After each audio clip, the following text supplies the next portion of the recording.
just playing with it and making sure that it's all live. We are live. Yeah, the image this end doesn't look brilliant, but it looks a lot better in person. So It maybe does. that'll clear up as it, yeah. But Yeah. yeah, all good. We're live. Yes, it is. It is fabulous. And then over on YouTube, what happens is like a sort of 30-second delay. I don't know why that is, but the chat will start coming through from your channel. And I've got some questions here, by the way, which I think is really great. Um, you can delay ads for 10 minutes and all this. It's saying, right, so there's loads of chat. I'll read it. Wow, there's loads of questions. Hello, gentlemen. I've really been enjoying your content recently, and thank you for introducing us to Dr. Abs. It was so helpful. Everyone, don't forget you come in to close the chat briefly and click the like button. That's good. Is there a strong association between LPA2 activity test and heart disease?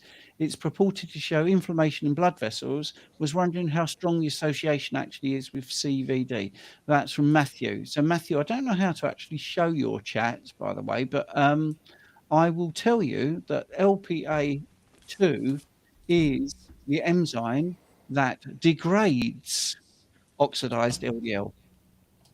And when you've got high levels of oxidized LDL, and this is where the mainstream is a little bit naff at not doing joined up thinking, they will see that there's a high level of LPA2. So it does actually degrade the. I think actually you're thinking about PLA2. That's what I think.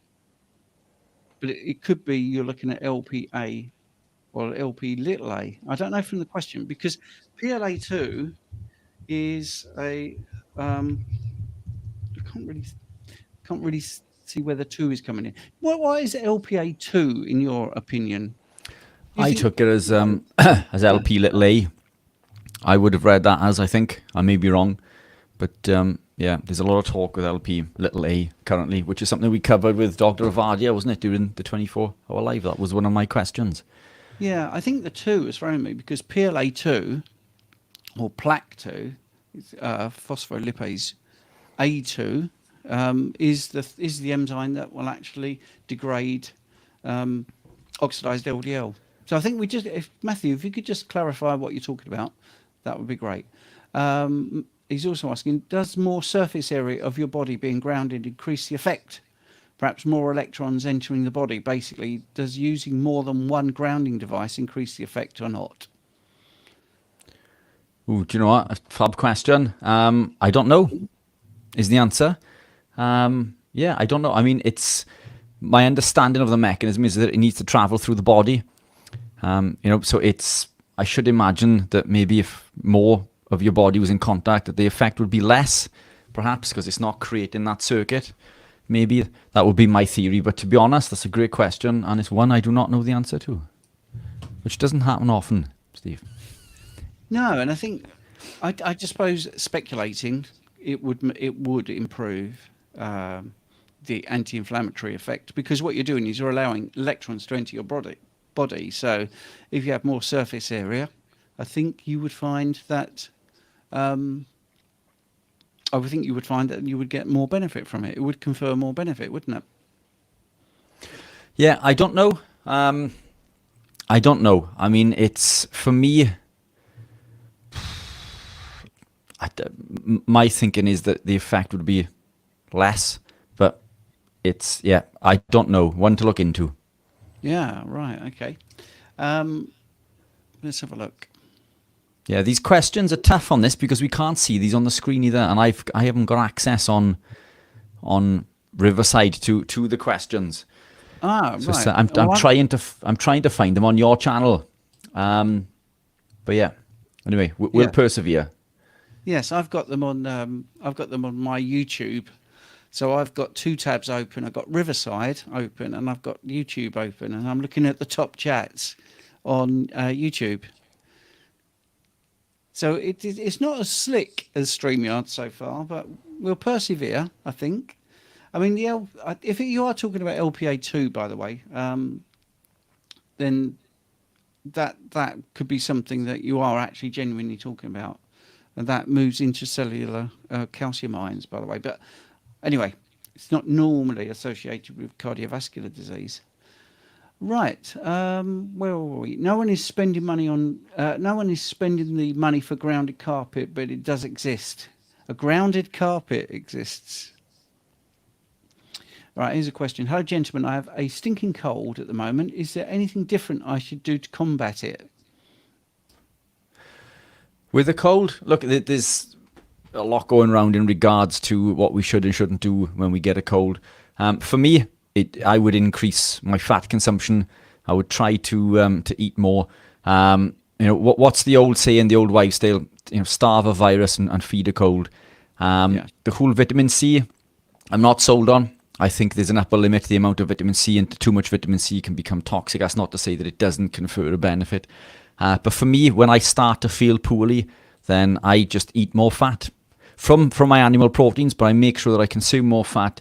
Cholesterol goes to work when we're not well.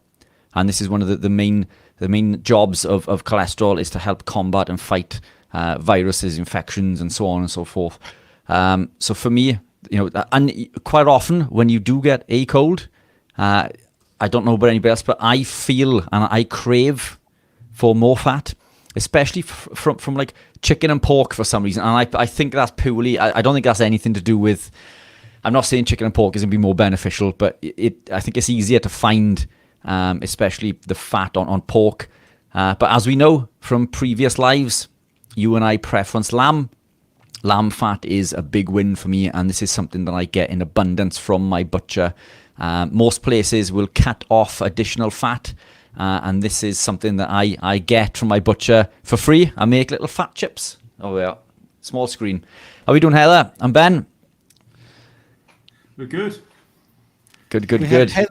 We have Heather and Ben in the studio, and Heather and Ben are going to talk a little bit about the keto brain health, I believe. Yeah, I think it's an issue at our end, guys, because we're trying new software. So the screen is a little bit smaller and zoomed in. So you just have to huddle a little bit closer together, unfortunately. Okay. No worries. We blame Stephen. It's Stephen's software. It is my fault. It is, absolutely. Are we both doing? Good, thank you. You good? Yeah. Good. Excellent. Yeah. Thanks for coming on. I thought we'd take this opportunity. There's a fantastic event coming up shortly on the 19th of October. Would you guys like to take an opportunity to tell us a little bit about that event? Yeah, so it's the Keto Brain Health Conference. It's a one-day conference. It's in Manchester on Saturday, the 19th of October, which is just under 3 weeks away now.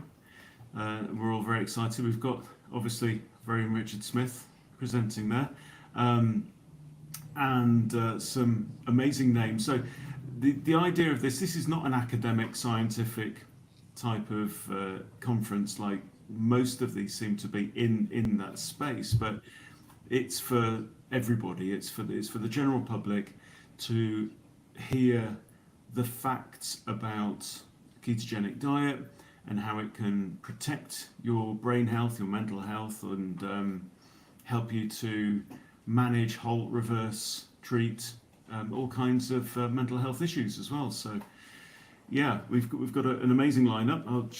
I'll run through who we've got. The amazing Zoe Harkin that we all adore, who's going to be talking about blowing up the myths about fat. And I'm sure most of the audience listening to this aren't going to, need to dispel the myth that fat's so bad for you and unhealthy. But yeah, Zoe is one of the arch clarifiers out there. She goes out slaying dragons. She's not afraid of anything really. Then Rich is going to be up after that. Then we've got a panel with a few people, including Heather and Kai Jennings as well, who've used ketogenic diets to reverse their own conditions. And then after lunch, we've got lunch, keto lunch provided for everyone, whether that's carnivore, keto, omnivore, vegetarian, or vegan keto. So if there's any vegans listening tonight, then you're welcome as well. And then, yeah, after lunch, we've got Dr. Rachel Brown, the UK's first, Metabolic psychiatrist. yeah, she's actually a consultant psychiatrist working in the NHS, but she's using ketogenic approaches, metabolic approaches, diet, and lifestyle fixes, basically to get people off drugs. She's going to be talking about the pharmaceuticals when they help, when they harm. And after that, very excited also to have Ivor Cummins, who's coming over from Ireland to join us. And Ivor is what is he? A biochemical engineer by training. But he when he turns his intellect to a problem, he uses his analytical skills, and my goodness. So he's looked at lots of things around the response to COVID, but before that, he really blew up the whole statin myth as well. So he's going to be talking about the link between statins and cognitive decline. Is it real, or is it not real? So that, and then of course, finally, Dr. Anthony Chafee is going to be giving us the whole perspective on what brain health really looks like from a neurosurgical perspective as well. So I think we've got most of the bases covered there. Fantastic. Brilliant stuff. Super excited. And how many days I've got this constantly open on the screen next to me. So we're 19 days and 14 hours and 47 minutes and counting. So cannot wait. Super excited. Steve, are you looking forward? I am. Yeah, I am. I think it's going to be really exciting to sort of see all those people in the room.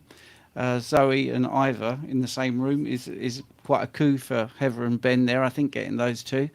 Obviously, Dr. Rachel Brown. Well, actually, all the guests. It's just going to be brilliant. So yeah, Manchester. So nice, easy place to get to. I've never been to this monastery place, so I'm looking forward to seeing the venue. I think one of the things that we forget about these conferences is it's a day out, you know, and you see these lovely places, you can mingle with like-minded people, and I just feel those sort of things are underestimated. Yeah, it's good to know who's speaking, but also, you know, I think you or Richard said at the Carnivore conference, who feels a bit weird with the way they're eating? And a few hands went up. I think 90% of the hands went up. It's nice to know that there are like-minded people out there. And yeah, we're all weird together. So I think just those things, I think it's going to be great, actually. Really looking forward to it. I think it's a very good point, Stephen. At the last conference we were all at, a couple of people said to me that they were so chuffed to meet like-minded people because they hadn't told anyone that they had changed their diet, because too many people have an opinion that makes you feel you shouldn't have changed your diet. So to come to a conference and meet people that are trying the same journey as you are, I just think it makes it more supportive and more real, and quite exciting to know you're not actually alone. And taking responsibility for your own mental health as well, because if you trust the dietary guidelines, if you trust your GP and psychiatrists, then I mean, well, just look around you at what's going on. The world is suffering an absolute catastrophic decline in mental health. We've got ADHD and all kinds of dementia going through the roof. I mean, it's literally every mental health condition that we could talk about is there, and this is why I remember suggesting to Heather, because Heather is like the arch self-experimenter with how her brain works. Yeah. Yeah. I mean, it's one of those things that somebody said in one of the comments, why are we saying mental health when it's actually mental issues rather than mental health? But I think it's nice to think we can improve people's health. I understand why someone has put that in the comments, that, you know, we're talking about issues, but it's sort of quibbling over terminology, really. We are definitely going to be speaking about issues that people have, but what practical things we can do. So I just wanted to say that to the people in the comments, or one of the comments there, that yeah, that's come up a couple of times, and some of the videos I've done, where that's the way of the world. Terminology changes all the time, and you know, you have to just look at how you promote something, because it's the positive side. If the takeaways are going to be what you can do with the advice, and it's going to improve your mental issues. So it's going to give you good mental health or brain health, or however you want to word it. I just think, I just wanted to clarify that. So keto brain health says it all, doesn't it? It says, it's about nutrition, it's about your brain, and it's getting it healthy. And I think that's the thing, Stephen, because the reason that I'm so passionate about ketogenic diet, no matter what your diet of choice is because for me, when I eat a high-fat diet, I feel amazing. But when I eat like dark chocolate, I become stressed, I become anxious, and everyone says it's a superfood. But clearly for me, it affects, I perceive it as my mental health, mental issues, however you want to say it, gets drastically affected when I eat the wrong foods for me. So that's why we chose the words keto brain health, because we're bringing this from our perspective of what we feel has really benefited myself and many other people in this space. Yeah. And we want people to walk out feeling not completely like they've been drinking from the fire hose with information, as you can get with some certain conferences, but we want you to come out with some real practical things that you can apply in your own life. But more than that, probably the confidence that, don't worry, you're on a good path, and there is actually there's a lot of evidence behind this diet. Heather often says it's been treating epilepsy for 100 years, but there's not an awful lot of scientific research out there, because most of the scientific research, academic research, is funded either by governments or the food sector or the pharmaceutical sector. And the sad truth is that these even public bodies are not even interested in natural, preventative, metabolic and lifestyle solutions, right? They're interested in the pharmaceutical, because that's unfortunately where the money is, and that's the money that gets people elected as well. Mm-hmm. Cool. Yeah, spot on. I know you guys there mentioned about feeling alone and bringing people together. But, I think my take on this event is going to be that it's open to absolutely everyone. We've recently done the Carnivore conference, and carnivore is probably a niche within a niche. And many of us who live a carnivore lifestyle will feel that way. But this is quite literally open to absolutely everybody who feels that they suffer with any sort of problem, health related or mental or other, because health and well-being does come hand in hand with living a ketogenic lifestyle. But for me, I think if you want to learn more, then come to this conference. If you have a family member who suffers with dementia, for example, come to this conference. If you know a friend who suffers with depression, anxiety, or whatever it may be, then invite them to this conference. If you know everything that is to know, but your friends don't, and they're sort of on the fence, then gift it to them. Buy them a ticket and gift them a ticket to come to this conference, because I think this is going to be absolutely life-changing for anyone who doesn't know how the ketogenic lifestyle works. This isn't a fad. This isn't something that has popped up from nowhere. This is our evolutionary appropriate lifestyle. We've lived this way our entire existence, and it's only since the introduction of modern farming and grains and so on and so forth and cultivation have we come away from being ketogenic. So this isn't a fad. It's not a scary word. It's not dangerous. In fact, I would... that scared me also. But look, the long and the short for me is this is definitely one not to be missed. I think, where are you going to get the caliber of speakers in regards of Zoe Harcoom and Ivor Cummins and Rachel Brown and Anthony Chaffee, all under one roof? And I think it doesn't. These things don't come along every day. So it's a one-day event. It's unlike the Carnivore conference that you needed to find accommodation or maybe travel back and forth for. I think this is super accessible. It's in Manchester, so there's easy links to get there. Don't miss out. Definitely one not to be missed.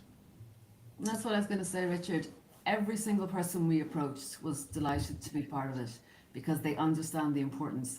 So we feel very, very fortunate that everyone is coming because they want to help the layperson. They want to help everyone, like you said, who they don't know the science, they don't know the research, and they want to come away with tips and tricks to get themselves going or get their family members going.